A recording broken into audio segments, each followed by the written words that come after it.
Hello everybody. I'm a little bit late getting the video started today, but I had to make sure that everything wasn't too wordy and things like that. So I wrote some things down, so if you see me looking off over here, it's just so I can keep things straight.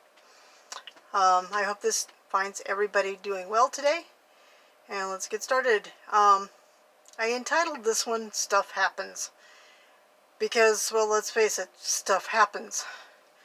I remember in the mid-90s there was a very popular saying. It was sort of this mixed blessing or curse, whichever way you looked at it, from China. It was, "May you live in interesting times." Well, these are certainly interesting times.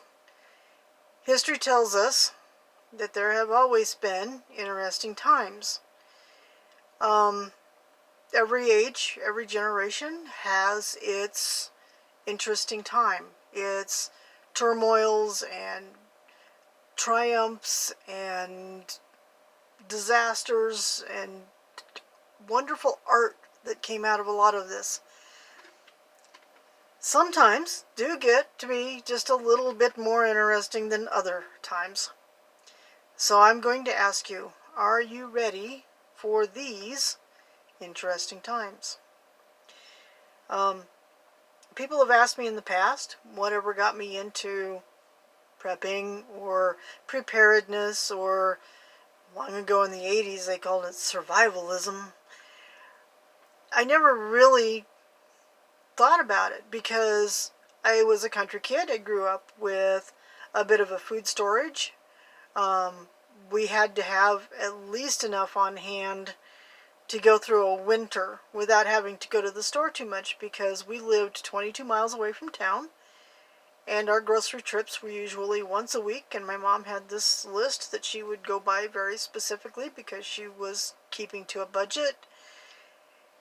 And in the summertime we would butcher chickens and can them or freeze them, and in the fall we would harvest from not just our garden, but my aunt's garden and my other aunt's garden, and everybody would get together and do their canning and take their own stuff home, and and we would have food without having to worry about, can we get to the store because the storm has closed the roads and you can't go anywhere for 3 or 4 days. The worst time I remember, it was 8 days before we were able to get into town, and that was on a tractor.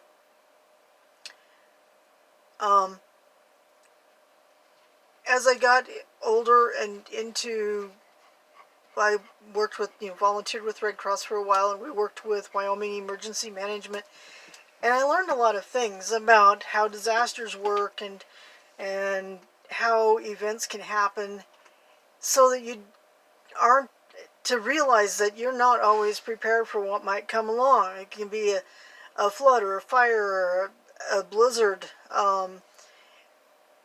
just as easily as it can be anything else. And then I got into looking at my family history and discovered a rather fun story. So here's this story. It's about the Erdmans, and it comes from the Middle Ages. And I wrote it down, so I'm going to read now. The Black Plague had been ravaging a good share of Eastern Europe, but it had not yet reached the crop-bearing regions of central Germany. The Erdmans of that day were merchants and farmers. In traveling through with his caravans from Eastern Europe and back into Germany, he noticed that as the plague moved, the farms fell still. No one plowed the ground, no one planted, and there would be no one to harvest. Already there was a food shortage, as the plague had stopped people from working or gardening. Animals disappeared. Those that were not killed by plague or starvation were eaten. In addition, the climate had changed. There was more flooding in some areas, washing away valuable topsoil, and there was drought in other areas, and crops shriveled in the fields. Central Germany was still okay, and Mr. Erdman began to think. He approached the king's governor for that region with an idea. What if they could prevent the starving from the crop shortages by saving the extra grain in silos to be given back out to the people for food and seed. That's a great idea, Mr. Erdman. You do that. Okay. Well, at least they did give him some support, extra workmen and supplies and stuff. He built several large red sandstone granaries that were more like fortified towers. He sponsored local farmers to plant as much as possible, and anything extra they had was put into the granaries. They had 4 years to do this. It's not quite like the 7 years that Joseph had in the Bible story, but it turned out to be enough. The plague came. The first year saw a reduction in planting, and so a reduction in harvest. The next year less, then hardly anything at all, and for the next 2 years there was nothing. It was in the second year that they began to give out a little of the grain to supplement the diet of the people for winter months. And then, in the third year, the riots began. People were hungry. There were few prospects for crops or gardens just because people weren't able to farm. What few gardens there were had been plundered as soon as there was anything to eat. Even with knowing that Mr. Erdman had planned all this for his people to use, even knowing that he would freely share, a group of about 100 or so rioted. It would shorten the supply for the rest of the time of the plague if he allowed them to take the grain from the granaries, which they wanted right now. So he couldn't let them do that. Mr. Erdman rallied his family to defend the fortified granary with about 80 or so people. They held off the rioters, and eventually things calmed down. The remainder of the plague years were without incident, and the people were fed. Mr. Erdman was rewarded for his service to the kingdom with a barony and a device or shield that displayed a red tower or granary with 3 stalks of wheat. Their family motto became, "Be ready." Long before the Boy Scouts had the motto, actually I think it was "Be prepared." That's what links me to the Boy Scouts. "Be ready" is what I use because it doesn't conflict with the Boy Scouts. History is full of stories like that, and when we say history repeats, this cycling is what we mean. The same types of situations lead to the same kinds of responses. I see a lot of similarities between then and now. The natural disasters and recent pandemic, the civil unrest, and the unexplainable urge of some folks to riot. That small region of Germany was not as ravaged by those effects because someone was able to prepare for it. So let's face it though, stuff happens, right? So, are you ready? When I have taught preparedness classes before, I have heard many excuses on why not to be prepared. First one, my favorite. Nothing's ever going to happen, or, well, at least it won't happen to me. Or, I don't have the money to buy a bunch of stuff for storage. I don't have the time to get all that stuff together. I don't have the space to put it. I don't know what to put in it. I don't have whatever.